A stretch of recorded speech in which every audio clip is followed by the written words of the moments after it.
মিজান ভাই, আপনাকে ধন্যবাদ। এই ব্যস্ততার মধ্যে আপনি আমাদেরকে সময় দিয়েছেন। বেঙ্গল নিউজের দর্শকদের পক্ষ থেকে আপনাকে ধন্যবাদ জানাচ্ছি। আমরা দেখতে পেয়েছি মিজান ভাই যে আপনার বিরুদ্ধে অনেকে আলাপ করছে যে আপনি আসলে আক্তারের উদ্দেশ্যে ডিম ছুঁড়ে মেরেছেন। মানে এই ধরনের ঘটনা, এটাই আসলে বিদেশি কি আমাদের ভাবমূর্তি ক্ষুণ্ণ করবে না, বা আপনি কেন এই ডিম ছুঁড়ে মারলেন? আসসালামু আলাইকুম, এবং অন্য ধর্ম যারা আছেন সবার প্রতি শুভকামনা।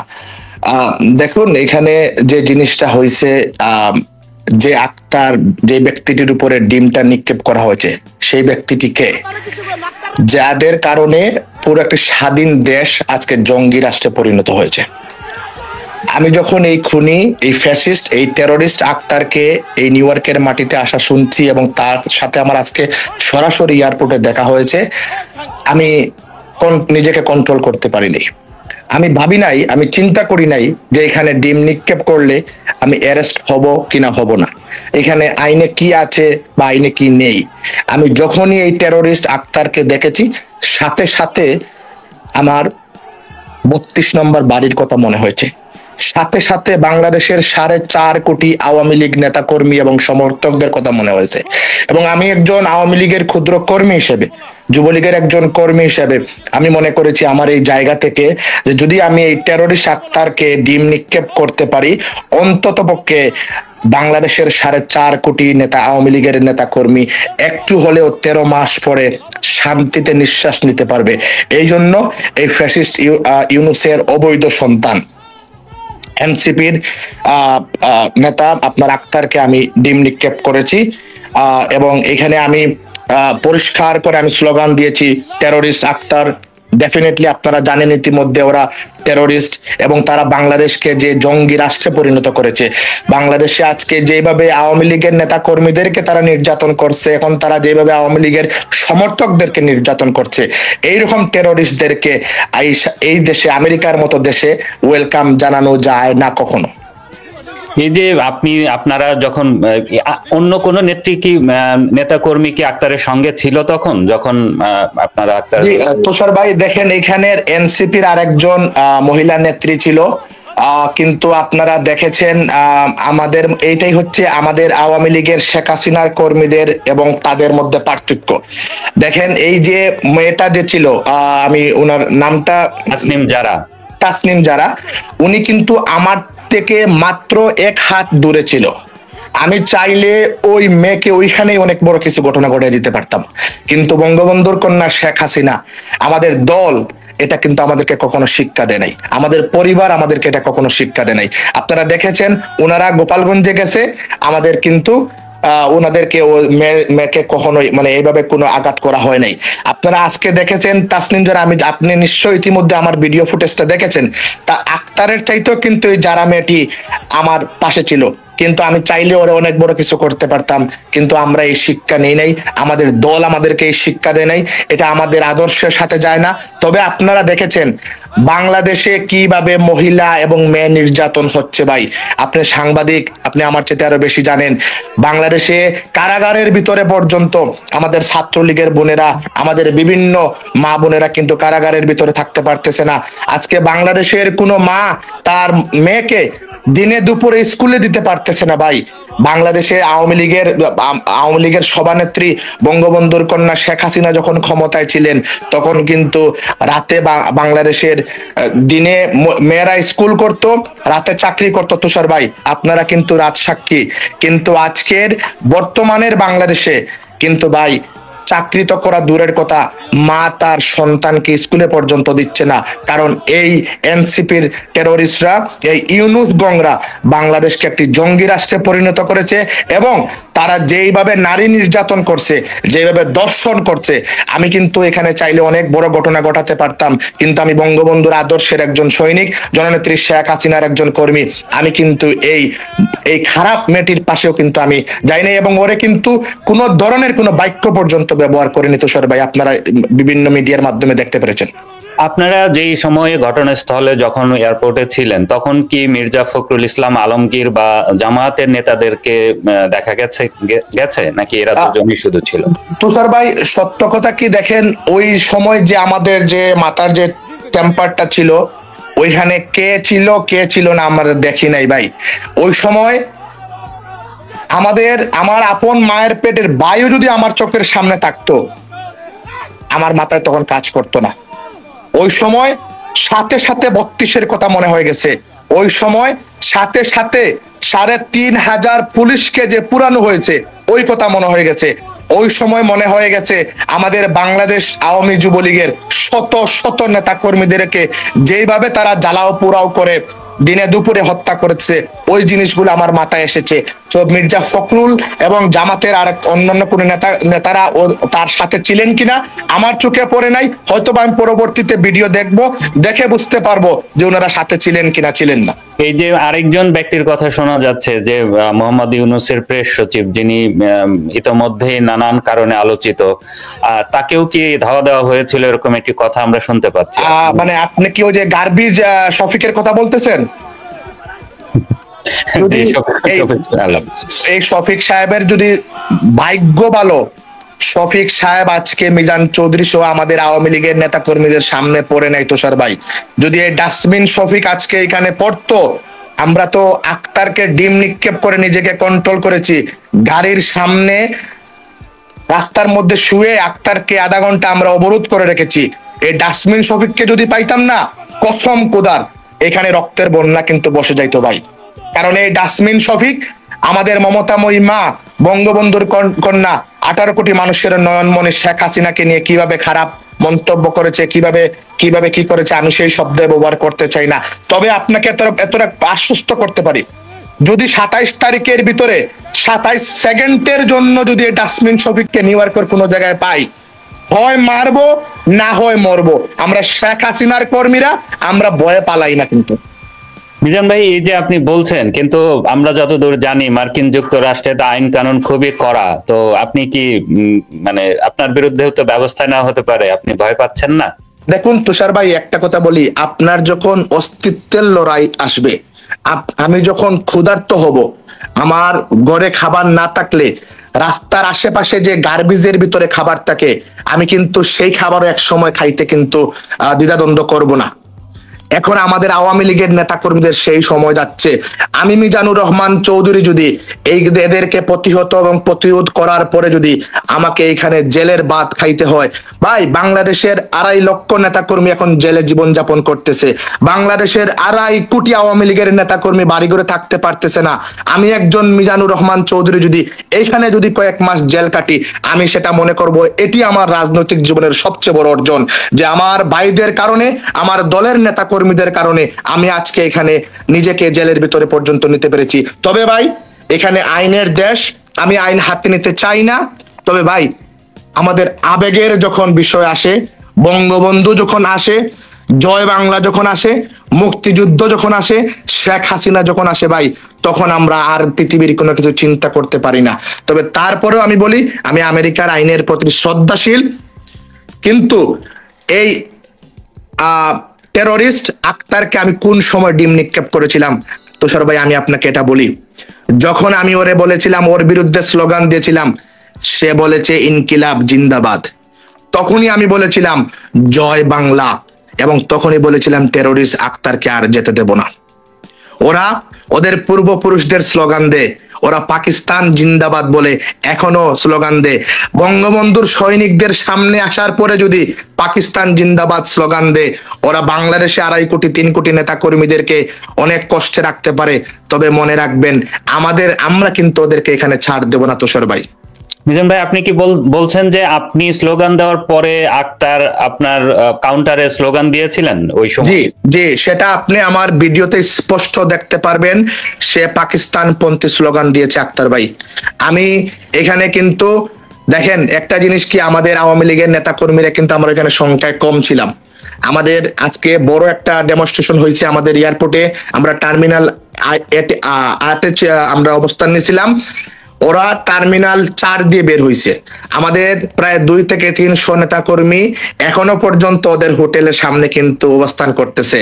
কিন্তু আমি এবং আমরা আওয়ামী লীগের কিছু নেতৃবৃন্দ, আওয়ামী লীগের প্রেসিডেন্ট, সেক্রেটারি সহ আমাদের আরো সহযোদ্ধা বন্ধুরা সহ আমরা ভিতরে একটা সিদ্ধান্ত নিয়েছিলাম যে ওদেরকে আমরা স্বাগতম জানাবো জেএফকে এয়ারপোর্টে, এবং এমন ভাবে স্বাগতম জানাবো আমাদের আওয়ামী লীগের নেতাকর্মী যারা গত 13 মাসে কবরে গেছে, ওনাদের যেন আত্মা একটু শান্তি পায়। এই জন্য রাস্তার মধ্যে আজকে আমরা সংখ্যায় কম ছিলাম তুষার ভাই, হয়তো আপনারা ইতিমধ্যে দেখেছেন আমাদের নেতাকর্মীরা রাস্তার মধ্যে শুয়ে গেছে পুলিশের সামনে। ভাই আমরা নেতাকর্মীরা আজকে মরার জন্য এখানে এসেছিলাম তুষার ভাই, কিন্তু আমি ওরে ডিম নিক্ষেপ হয়তোবা করতাম না, হয়তোবা আমার সেন্টিমেন্টটা হয়তোবা এত বেশি গরম হইতো না। যখন সে পাকিস্তান পন্থী স্লোগান দিয়েছে তখন আমি আর নিজেকে কন্ট্রোল করতে পারি নাই। হ্যাঁ এটি সত্য, আমি তাকে বলেছি টেররিস্ট আক্তার। পৃথিবীর কেউ কি বলবে ওরা টেররিস্ট সংগঠনের সাথে জড়িত নয়? বাংলাদেশের সাধারণ পাবলিক কি বলবে যে ওরা টেররিস্ট নয়? বাংলাদেশের আজকে বিএনপির নেতাকর্মীদেরকে জিজ্ঞেস করেন। ভাই সবচেয়ে খুশির কথা হলো কি জানেন, তারা যাদের শেল্টারে এই আমেরিকায় আসছে তাদের নেতারা বলতেছে, আমি আমার বিএনপি জামাত বন্ধুদের উদ্দেশ্যে বলছি, ওরাই বলতেছে ভাই তগ মাল তোরা নিয়ে নে, আমাগরটা আমাগরে দিয়ে দে। তাই আপনাকে শুধু এটা বলতে চাই ভাই, ওই এনসিপির ভাত আর বেশি দিন নাই ভাই, কারণ ওরা একই প্লেনে আসছে, একই সাথে ভিআইপি দিয়ে বের হইছে, তাদের বন্ধুরা বলতেছে তোদের মাল তোরা নিয়ে নে, আমাগো মাল আমাগরে দিয়ে দে। এই হচ্ছে বর্তমান এনসিপির অবস্থা বড় ভাই। তো আপনারা এই যে বলছিলেন আপনাদের তো প্রস্তুতি ছিল অন্য গেটে, ওরা যে 4 নাম্বার গেট দিয়ে আসছে, এটা আপনারা হুট করে কিভাবে জানতে পারলেন? তো দেখেন তুষার ভাই, আমাদের তো বিভিন্ন সোর্স আছে, এটা আমেরিকা, আপনি অনেক জিনিস চাইলে আপনি হাইড করতে পারবেন না। গতকালকে রাতে দেখেন আমাদের জ্যাকসনাইট বাঙালি অধ্যুষিত এলাকায় আমরা বিএনপি এবং আওয়ামী লীগের আমাদের পাল্টাপাল্টি মিছিল হয়েছিল, ওইখানে কিন্তু আমি রক্তাক্ত হয়েছিলাম। ওইখানে বিএনপির নেতাকর্মীরা আমাকে আঘাত করেছিল, ওইখানে কিন্তু আমরা ওদেরকে আঘাত করি নাই, কিন্তু তারা যখন শেখ হাসিনাকে এবং বঙ্গবন্ধুকে নিয়ে গালাগালি করেছিল তখন নিজেকে কন্ট্রোল করতে পারি নাই। গতকালকে রাতে যখন এই গাল দিয়ে রক্ত বের হয়েছিল তখন কিন্তু আমার সংগঠনের নেতাদের সাথে প্রতিজ্ঞা করেছিলাম যে ওদের এই রক্তের প্রতিশোধ না নেওয়া পর্যন্ত আমি ঘরে ফিরবো না তুষার ভাই। কালকে থেকে এখনো পর্যন্ত একটা সেকেন্ডের জন্য ঘুমাই নাই, প্রতিটা মুহূর্তে মুহূর্তে সময় দেখেছি যে ওরা কোন দিকে কখন বের হবে। আমাদের নেতা কর্মীরা আমরা সবাই টার্মিনাল 8-এ ছিলাম, কিন্তু আমরা আওয়ামী লীগের কিছু সিনিয়র নেতৃবৃন্দদের সাথে কথা বলে আমরা কালেকশন করে আমরা জানতে পারছি তারা টার্মিনাল 4 দিয়ে আসবে। দেখেন তুষার ভাই, আমি আপনাকে আর একটা কথা বলি, তাদের যে এজেন্টরা কত বড় শক্তিশালী দেখেন ভাই, তাদের এজেন্টরা আমাদেরকে 4 বার এসে বলছে এনসিপির নেতা, জামাতের নেতা, বিএনপির নেতা ওনারা সবাই চলে গেছে, ডাসমিন শফিক, নজরুল সবাই চলে গেছে। আমরা এয়ারপোর্ট থেকে কিন্তু 4 বার বের হয়ে গেছি, 4 বারের মধ্যে 3 বার আমরা গাড়ির আনলক করে গাড়িতে ঢুকে যাব, আমরা চলে যাব। হঠাৎ করে আমাদের সহযোদ্ধা বন্ধুরা বলে নো আমরা যাব না। আমাদের মন বলছে এই কুলাঙ্গাররা এখনো এয়ারপোর্ট থেকে বের হয় নাই।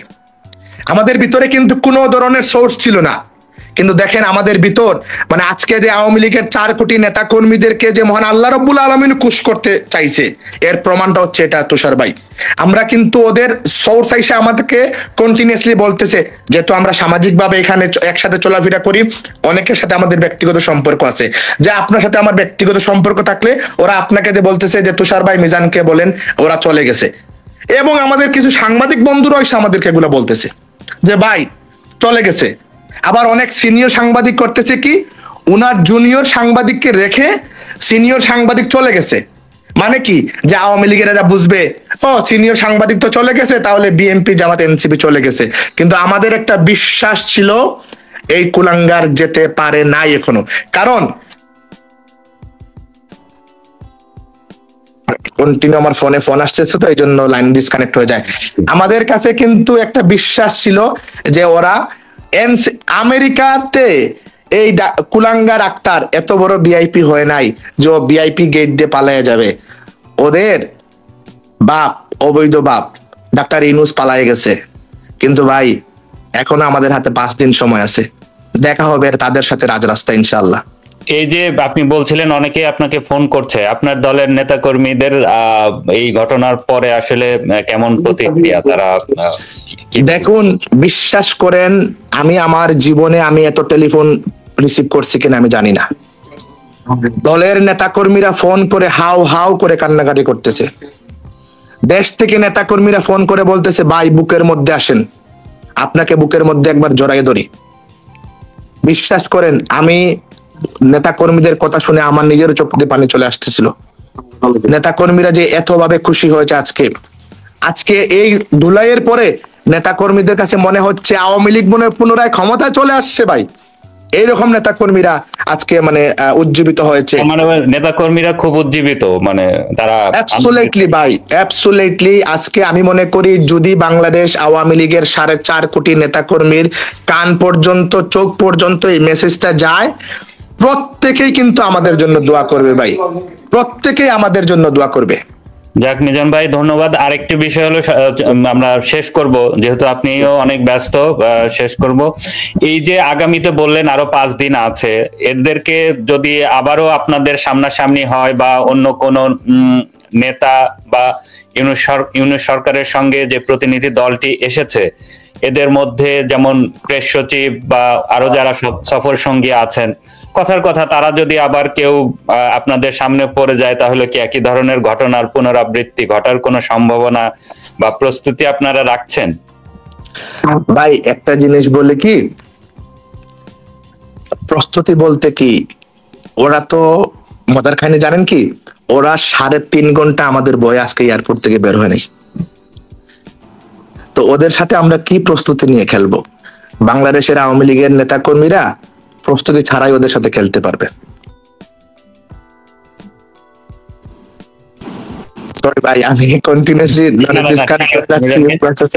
আপনাকে শুধু এতটুকু বলি, ওদের যাকেই, আমি না, আমাদের আওয়ামী লীগের নেতা কর্মীরা যারাই পাবে ওদের সাথে খেলা হবে ইনশাল্লাহ।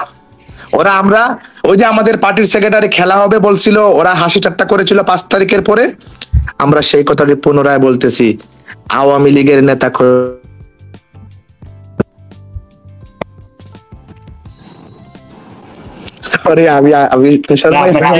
আসলে আমরা শুনতে পাইনি, আপনি যেটি বলছিলেন যে আওয়ামী লীগের সাধারণ সম্পাদক, ওই যে আওয়ামী লীগের সাধারণ সম্পাদক বলেছিলেন না যে খেলা হবে 5 তারিখের পরে, এগুলা এরা অনেক হাসি ঠাট্টা করেছিল এগুলা নিয়ে। আমি সেই কথাটি পুনরাবৃত্তি করে বলতেছি, আমেরিকায় খেলা হবে এবং ওদের সাথে যখনই খেলাতে নামবো আমরা কিন্তু 90 মিনিট খেলা লাগবে না, এর আগে গোল দিয়ে আমরা মাঠে ফিরবো। তার প্রমাণ কিন্তু আজকে আপনারা পাইছেন। ওরা 200-250 নেতা কর্মী ছিল, আমরা মাত্র 11 জন থেকে 12 জন ছিলাম। আমেরিকার পুলিশ তাদেরকে আমাদের কাছ থেকে নিতে পারে নাই ভাই। তখন কি পুলিশ ছিল না সেখানে? পুলিশ অবশ্যই পুলিশ ছিল, অবশ্যই পুলিশ ছিল। এবং পুলিশ ওখানে, দেখেন আমি বলি, আমাদের আওয়ামী লীগের এখানে আওয়ামী লীগের প্রেসিডেন্ট, সেক্রেটারি, মহানগরের সেক্রেটারি, মহানগরের সাংগঠনিক এবং বিভিন্ন আমাদের অনেক নেতা কর্মী ছিলেন। আমি তো সবার নাম নিলে অনেক সময় যাবে। কেউ কিন্তু পুলিশের ভয় করে না ভাই। হ্যাঁ, এটা সত্য, ওই হিট অফ দ্য মোমেন্ট আমি হয়তো কাজ করছি, কিন্তু আমার পিছন থেকে একজন আমাদের নেতা কর্মী কিন্তু পালায় নাই ভাই। আজকে বিশ্বাস করেন, এখানে 14 বছর রাজনীতি করে আজকে একটা জিনিস পরিষ্কার হয়েছে যে হয়তোবা আমার রক্তের অনেক আমাদের সে ছেড়ে চলে যাবে।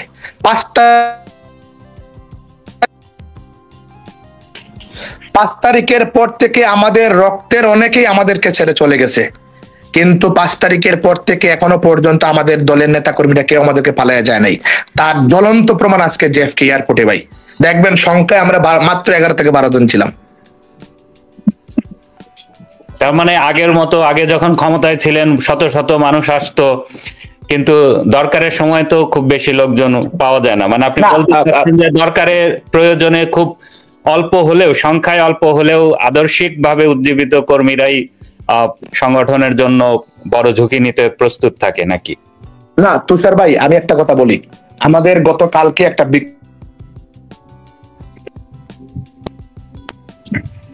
সরি আমি কন্টিনিউ ফোন কাটতে হচ্ছে। আমাদের গতকালকে একটা বিক্ষোভ মিছিল হয়েছিল। বিক্ষোভ মিছিলে আপনি দেখছেন প্রায় 300 থেকে 350 নেতা কর্মী ছিল। আজকে কিন্তু জেএফকে এয়ারপোর্টে আমাদের প্রায় 400 থেকে 500 লোক ছিল ভাই। আমরা আজকে একটা কৌশল অবলম্বন করেছি দেখেন ভাই, যুদ্ধ কিন্তু সবাই করে না, গোল কিন্তু 11 জনের 11 জন করে না, মেসি রোনালদোই কিন্তু সবচেয়ে বেশি গোল করে। আমরা আজকে টিম ওয়ার্ক করেছি, এবং একটা জিনিস আপনাকে পরিষ্কার করে বলতে পারি, যুক্তরাষ্ট্র আওয়ামী লীগ, যুবলীগ, ছাত্রলীগ, অনেকেই বলতে পারে আমাদের মধ্যে অনেক গ্রুপিং আছে, নেতৃত্বের প্রতিযোগিতা আছে, কিন্তু আজকে আমরা একটা জিনিস প্রমাণ করেছি। আমরা সকালে মাস্টার প্ল্যান করেছি, জেএফকে এয়ারপোর্টে আমরা 2টা পর্যন্ত ছিলাম, 2টার পরে আমাদের 2 থেকে 250 নেতা কর্মী জেএফকে গ্র্যান্ড হায়াতের সামনে চলে গেছে। গ্র্যান্ড হায়াতের সামনে যারা চলে গেছে, আমরা একটা টিম কিন্তু এখানে ছিলাম, কারণ আমরা জানতাম এখানে যদি আমরা 200, 300, 400 নেতা কর্মী থাকি, তখন আমরা প্ল্যান মোতাবেক কাজ করতে পারবো না। তো আমরা যারা মানে রিয়েল যোদ্ধা, যারা আমরা একদম ভয় করি নাই, আমরা তারা কিন্তু আজকে রাস্তার মধ্যে শুয়ে পড়েছিলাম তুষার ভাই। এবং যারাই আজকে এই যুদ্ধের ময়দানে আমার সাথে সহযোদ্ধা হিসাবে ছিল, আমি তাদেরকে আজীবন স্যালুট করি। আমি তাদেরকে এখান থেকে যেই যখনই নেতৃত্ব আসবে, যেই যখনই আমার সামনে আসবে, আমি আমার চেয়ারটি তাকে দিতে প্রস্তুত আছি ভাই। I salute them from my heart.